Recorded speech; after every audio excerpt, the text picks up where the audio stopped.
दोस्तों स्वागत है आप सभी का हमारे YouTube चैनल में। आज हम सॉल्व करेंगे एनटीपीसी का पिछला पेपर जिसकी लगातार हम सीरीज चला रहे हैं और आज ये पार्ट नंबर हमारा 36 होगा। इससे पहले बहुत सारे पार्ट्स करवा चुके हैं 1 से 35 तक के। अगर आपने नहीं देखा है और देखना चाहते हैं तो चैनल की प्लेलिस्ट में आप चेक कर लेना, वहाँ पर आपको सारे पार्ट्स मिल जाएंगे। हमने प्लेलिस्ट बना दिया है। दोस्तों किसी भी एग्ज़ाम का प्रीवियस ईयर क्वेश्चन अपने आप में एक महारत हासिल करवाता है, अच्छे खासे नंबर दिलवाता है, लेकिन कब? जब हम उसको सही तरीके से उसको फॉलो करें, क्या क्या पैटर्न था उसको समझें और उस आधार पे अगर हम तैयारी करते हैं तो बहुत अच्छा खासा स्कोर करते हैं और सिलेक्शन के चांसेस बहुत ज़्यादा हो जाते हैं। तो आज आपको एक काम करना है कि पेन और कॉपी साथ में ले लीजिए, क्योंकि कई सारे टॉपिक्स जो मिलेंगे बीच में हम बताएंगे, उन्हें आप नोट कर लेना और उन्हें तैयार कर लेना, तो आप देखेंगे कि बाकी से आप बेहतर अंक ला रहे हैं। चलिए शुरुआत करते हैं आज के वीडियो की। लेकिन दोस्तों चैनल पे अब तक नए और सब्सक्राइब नहीं किया है तो आपसे रिक्वेस्ट है चैनल को सब्सक्राइब कर लीजिए और बेल आइकन भी दबा लीजिए, ताकि जब भी हम वीडियो अपलोड करें आपके पास नोटिफिकेशन पहुंच जाए। आज का पहला क्वेश्चन है, यहाँ शुरुआत करेंगे। सूरजमुखी के पुष्प की ओर सूर्य की ओर घूमने की प्रक्रिया को क्या कहा जाता है? आपने देखा होगा कि सूरजमुखी का जो फूल होता है दोस्तों, वो सूरज जिस तरफ जाता है वैसे ही वो मुड़ता जाता है। तो उस मोमेंट को हम क्या बोलते हैं? ये होता है फोटोट्रॉपिज्म होता है। देखो जहाँ कहीं भी फोटो आ जाए आप समझ जाना कि फोटो का मतलब लाइट से है, यानी कि प्रकाश की बात हो रही है। ठीक है, आगे देखते हैं। स्पेन के उस पेशेवर टेनिस खिलाड़ी का नाम बताइए जिसे किंग ऑफ क्ले के रूप में भी जाना जाता है। तो किंग ऑफ क्ले जब भी पूछा जाए दोस्तों तो राफेल नडाल को बोला जाता है। और राफेल नडाल का संबंध किससे है? ये टेनिस खेल से है। ठीक है, समझ गए होंगे। और ये रहने वाले कहाँ के हैं? तो ये स्पेन के खिलाड़ी हैं। तो इससे क्या क्या चीज़ें पता चल गई हमें कि राफेल नडाल टेनिस खिलाड़ी हैं जो कि स्पेन के रहने वाले हैं, और उनका उपनाम जो है किंग ऑफ क्ले के नाम से भी जाना जाता है। देखो एनटीपीसी का आप सॉल्व कर रहे हैं, लेकिन ग्रुप डी में क्या क्वेश्चन पूछा गया था कि राफेल नडाल का संबंध किस देश से है? तो स्पेन, इसलिए मैंने आपको बता दिया। तो आपके दोनों कंफर्म हो गए। अगला क्वेश्चन देखो, ये रीजनिंग का क्वेश्चन है। एक निश्चित कोड भाषा में आर को 9 लिखा जाता है और डी को 23 लिखा जाता है, तो उसी कोड भाषा में रेडी को हम कैसे लिखेंगे? तो देखो इसमें जो आर को हमने 9 लिखा है, क्योंकि आर जो होता है, आर का अपोजिट होता है दोस्तों आई, और आई का नंबर होता है 9। वैसे देखो डी, तो डी का जो उल्टा होता है वो डी का उल्टा होता है डब्ल्यू, और डब्ल्यू आता है 23 नंबर पे। तो आप समझ गए होंगे यहाँ पर कि कोई जो लेटर दिया है उसका उल्टा लिखना है और जो भी डिजिट आ रहा है उसका क्रमांक लिख देना है।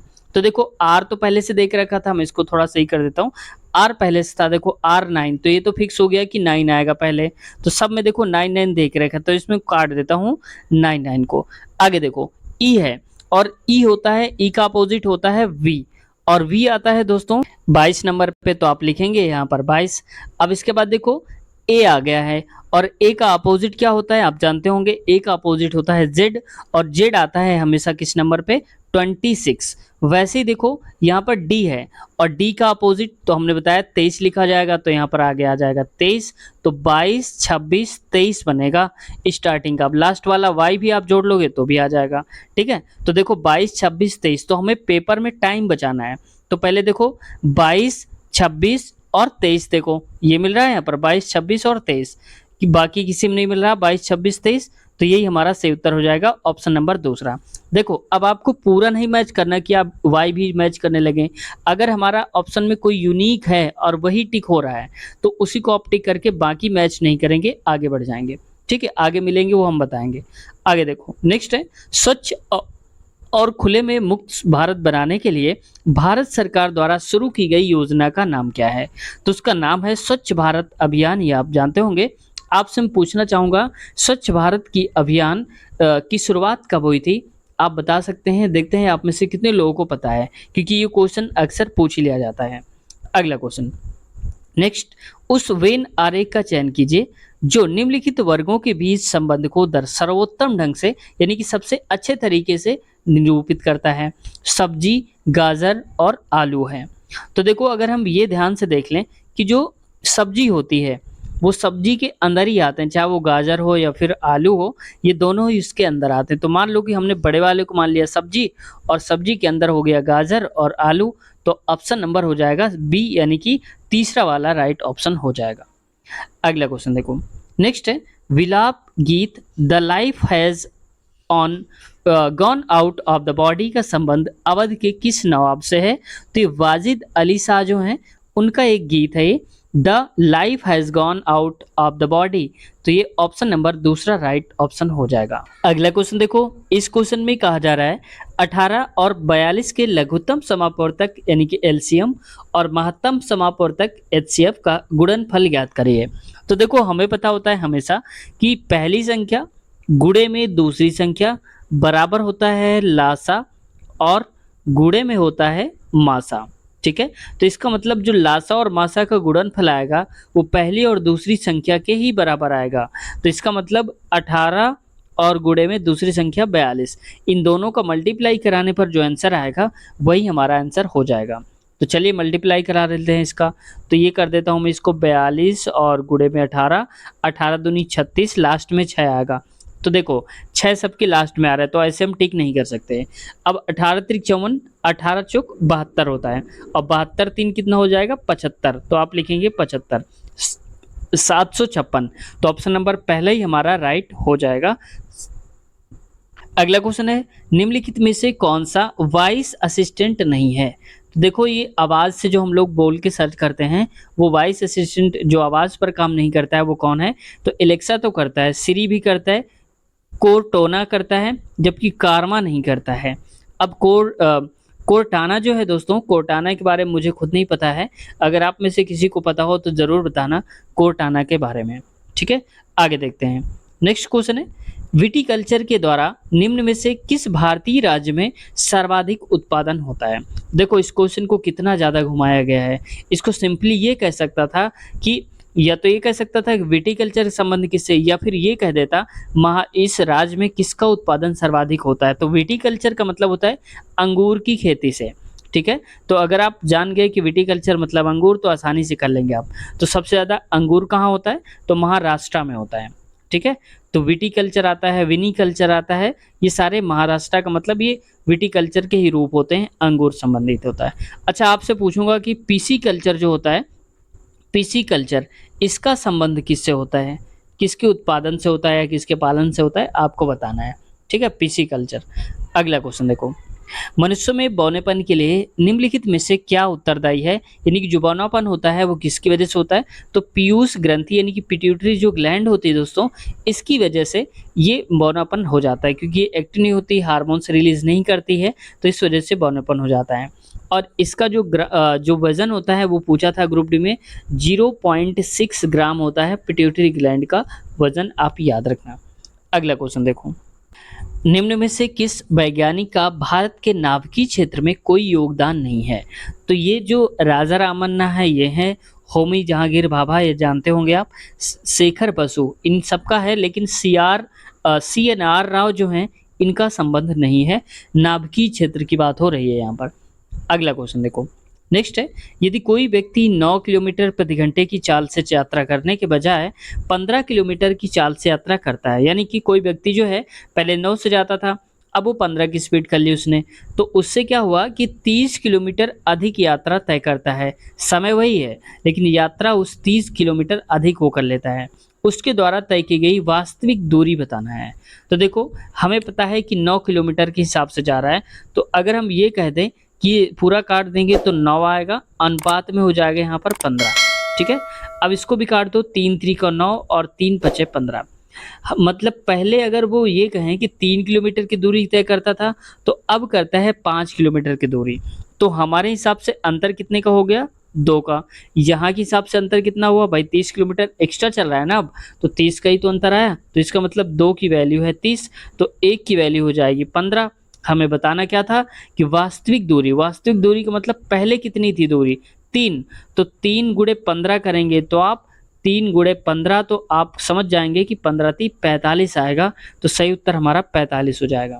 लेकिन अगर बाद वाली पूछे दोस्तों तो यहाँ पर आपको 5 से गुणा कराना पड़ेगा, 15 × 5 = 75 हो जाएगा। तो आप देख सकते हैं यहाँ पर बाद वाली जब 15 की स्पीड से चलने लगा तो 75 किलोमीटर तय करता, और 9 की स्पीड से जाता तो 45 ही करता। अब इन दोनों का अंतर अगर आप देखेंगे तो अंतर 30 आ रहा होगा, है ना? तो सही उत्तर हो जाएगा। तो कितने कम समय में हमने किया, यही ट्रिक आपको लगानी होती है हमेशा पेपर में। अगला क्वेश्चन देखो, नेक्स्ट क्वेश्चन है, निम्न व्यंजक का मान ज्ञात कीजिए। तो पहला तो आप अपनी डायरी पे ही नोट कर लीजिए, जो भी आप पेन कॉपी लेके बैठे होंगे उस पे आप ये मान लो लिख लीजिए, उसमें ये लिख लीजिए कि ऐसे क्वेश्चन जो आते हैं जिस प्रकार की मैंने बताया यहाँ पर, ये जो क्वेश्चन इसको हम सॉल्व करेंगे, इसी फंडा ऐसे क्वेश्चंस के कई सारे प्रैक्टिस कर लेना आप सबसे पहले, जिसमें बार बार रिपीट होते हैं, कुछ टेक्निकल चीज़ें लगती हैं। टेक्निकल का मतलब कोई ट्रिक लगती हैं, ठीक है? टेक्निकल का मतलब वो करंट वाला मत समझना आप। देखो यहाँ पर इसमें क्या कह रहा है, अगर हम थोड़ी देर के लिए ध्यान से देखें तो a माइनस का भी लिखा है, ये a प्लस भी लिखा हुआ है, यहाँ भी a प्लस बी, यहाँ में a माइनस बी। बात समझ में आ गई? जैसे मान लो a प्लस बी अपान में नीचे लिखा हो a, माफ कीजिएगा, ऊपर a माइनस बी होगा, ये मैं हटा देता हूँ, a माइनस बी, नीचे a प्लस बी, और इधर फिर a प्लस बी आ जाए और नीचे आ जाए a माइनस का बी। मैं ऐसा क्यों बता रहा हूँ? क्योंकि आगे काम आएगा। अब अगर हम इसका और इसका मल्टीप्लाई कराएंगे तो आप कहेंगे a माइनस बी का होल स्क्वायर, प्लस ये इधर जाएगा तो a प्लस बी का होल स्क्वायर, यही तो आएगा, और नीचे क्या बचेगा, a plus B, a minus B. तो इसका मतलब a स्क्वायर हो जाएगा माइनस का b स्क्वायर हो जाएगा।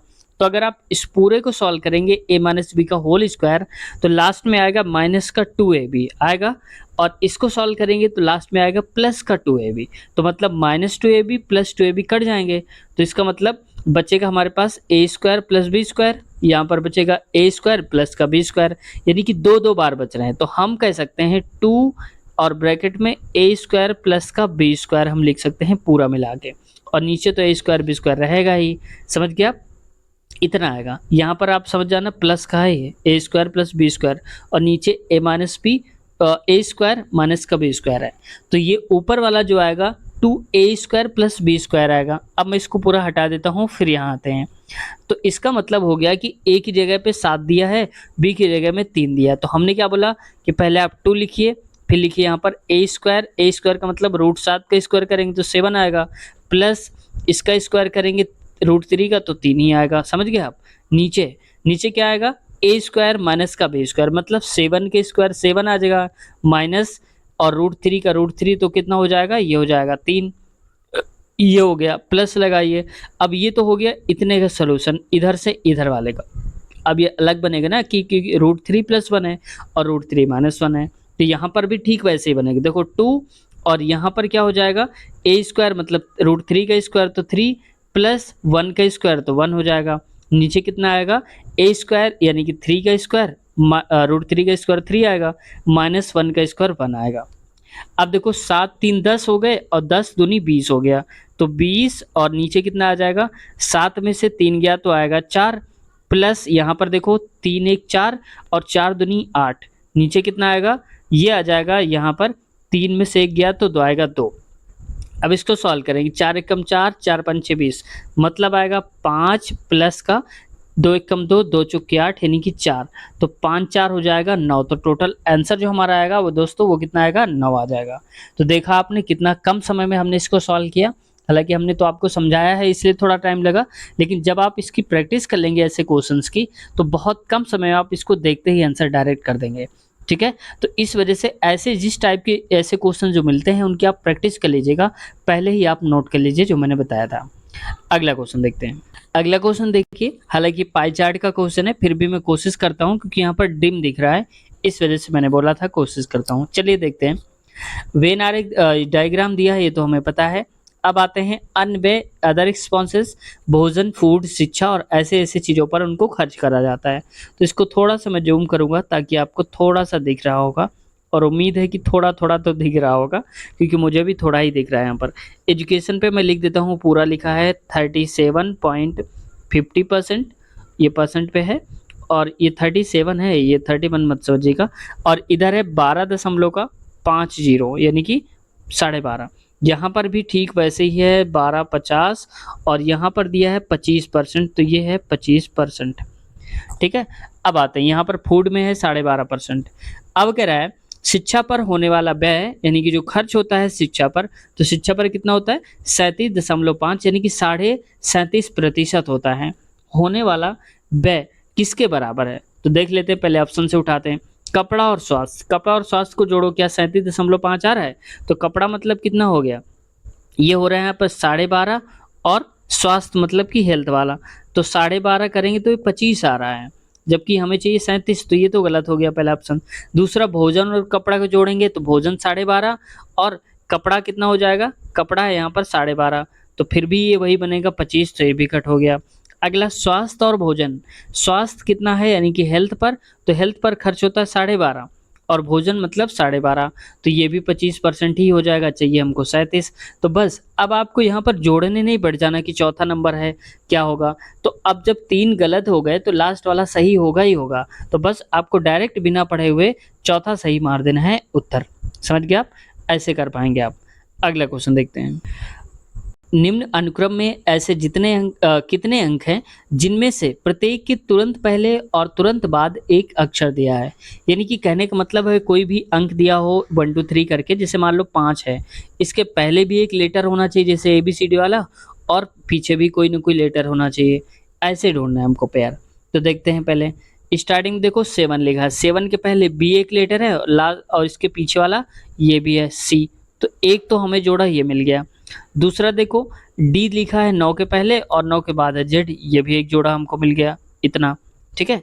आगे देखो यहाँ पर 2 और 2 के पहले पी है जो कि एक लेटर है और बाद में एम है वो भी लेटर है, तो एक इसको जोड़ा बना दो आप। समझ गए आप ये वाला?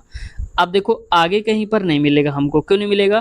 क्योंकि अगर 3 को हम देखेंगे तो इधर तो एस आ रहा है जो कि एक लेटर है, लेकिन पीछे की तरफ देखो ये लेटर नहीं, एक चिन्ह है, ठीक है, तो यहाँ पर ये गलत हो गया। वैसे देखो 5 को इसके आगे हो गया, खत्म हो गया, और टी है 9 हम इसको मानेंगे नहीं क्योंकि पीछे को दिया नहीं है, तो इसलिए कल 3 ही जोड़े बन पाए, तो ऑप्शन नंबर तीसरा सही हो जाएगा, 3 ही बन पाएंगे हमारे पास।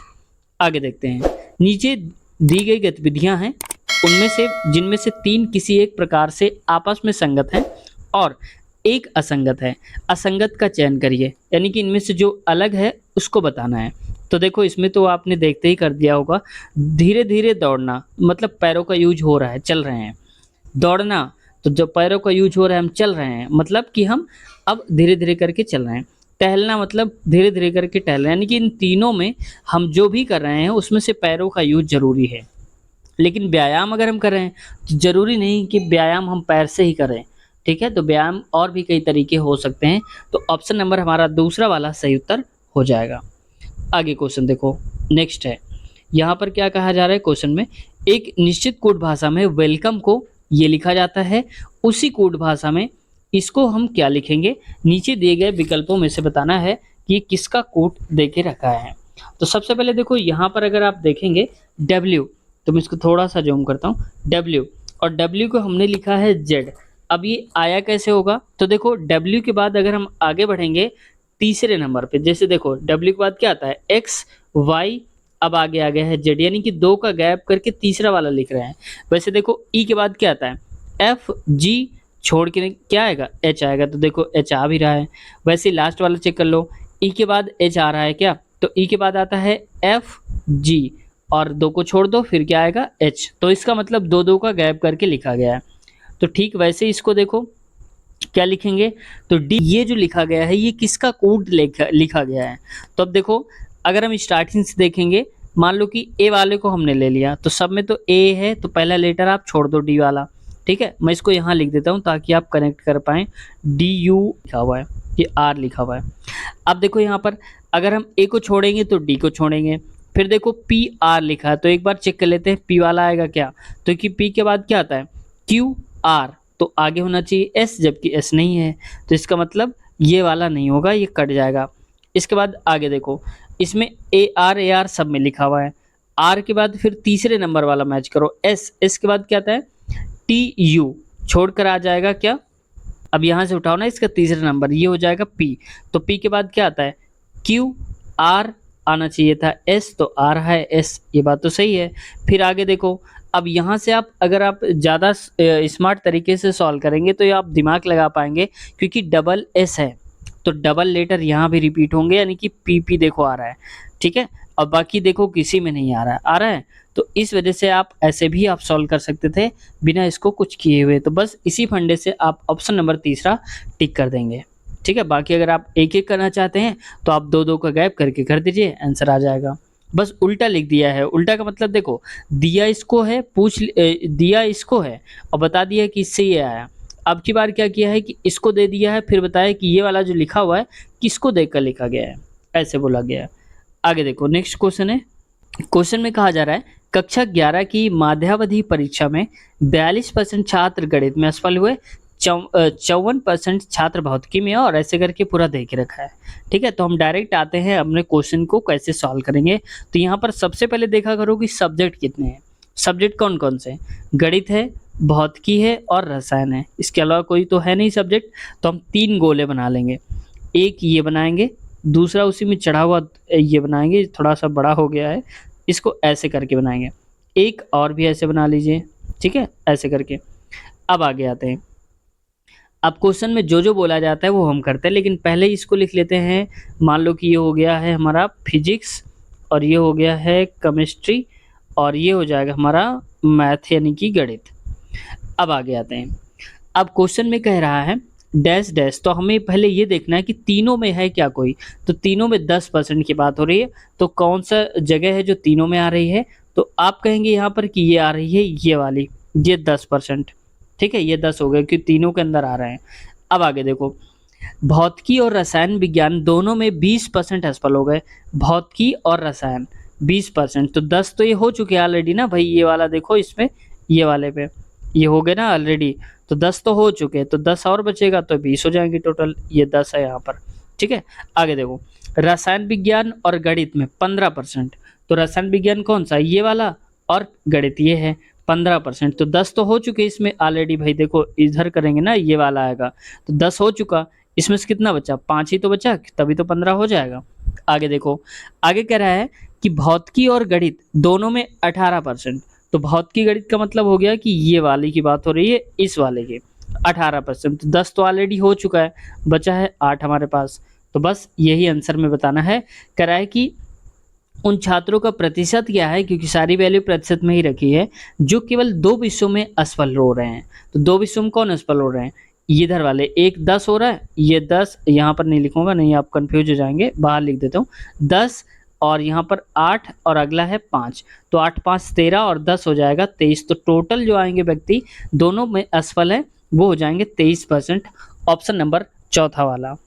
नेक्स्ट, आपूर्ति मांग से उसी प्रकार संबंधित है जिस प्रकार से उत्पादन उपभोग से संबंधित है।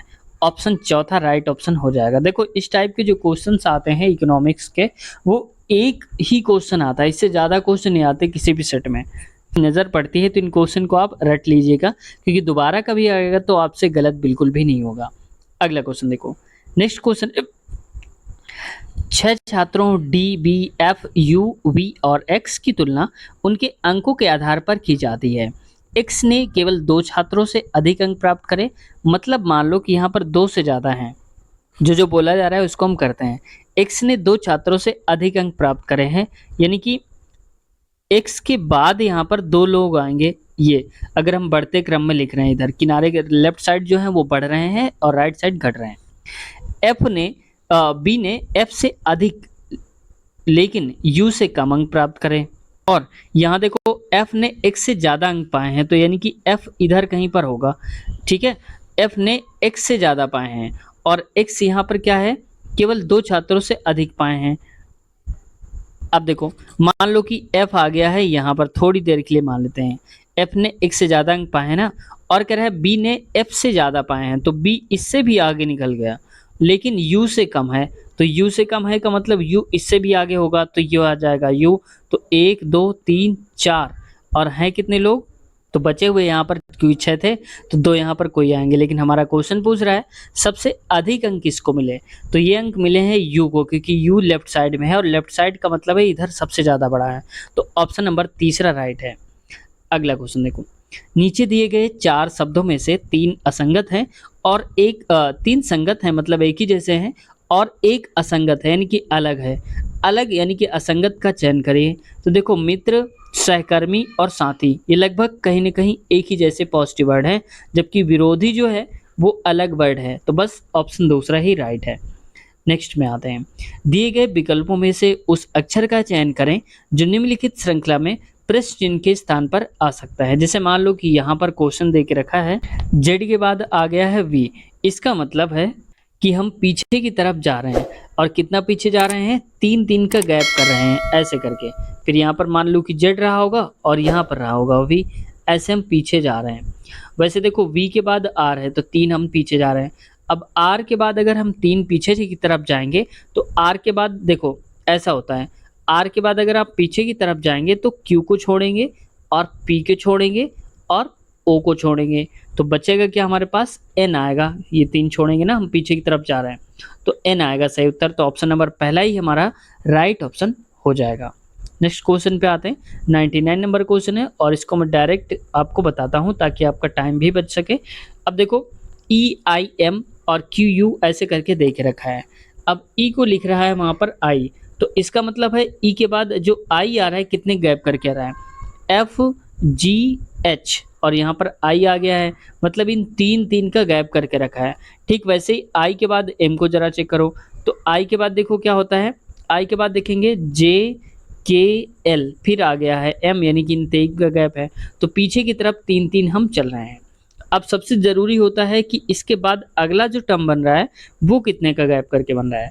तो एम के बाद आया है वहाँ पर क्यू, तो एम के बाद क्या आता है, एन ओ पी और क्यू, यानी कि यहाँ पर भी 3 का ही गैप है, कोई दिक्कत नहीं है। तो अब के के बाद आप चेक करो, तो के के बाद कहाँ पर आना चाहिए, एल एम एन, तो अब की बात आएगा क्या, ओ, क्योंकि एल एम एन 3 का गैप करके ओ आएगा, तो स्टार्टिंग में ओ आएगा, यह तो फिक्स है। तो आप ऑप्शन को देखिए, एक ही ऑप्शन में केवल ओ दे के रखा है स्टार्टिंग में, बस हमें इतना ही मैच करके आगे बढ़ जाना है, पूरा नहीं मैच करना है, ठीक है। लेकिन मैं आपको समझा रहा हूँ इसलिए आपको पूरा करके बता दे रहा हूँ। इसको मैं इरेज करता हूँ और फिर से बता देता हूँ, ठीक है। तो सी के बाद क्या आता है, ये ओ आएगा यहाँ पर। जी के बाद देखो अगर आप जी की तरफ बढ़ेंगे तो एच आई जे, ये छोड़ेंगे तो आएगा क्या, यहाँ पर आ जाएगा के, आ जाएगा, देखो के आ गया है। के की तरफ से अगर आगे की तरफ आप बढ़ेंगे तो पूरा का पूरा यही हमें मिल जाएगा चौथा नंबर वाला, ठीक है। आप एक बार ट्राई करना है इसको।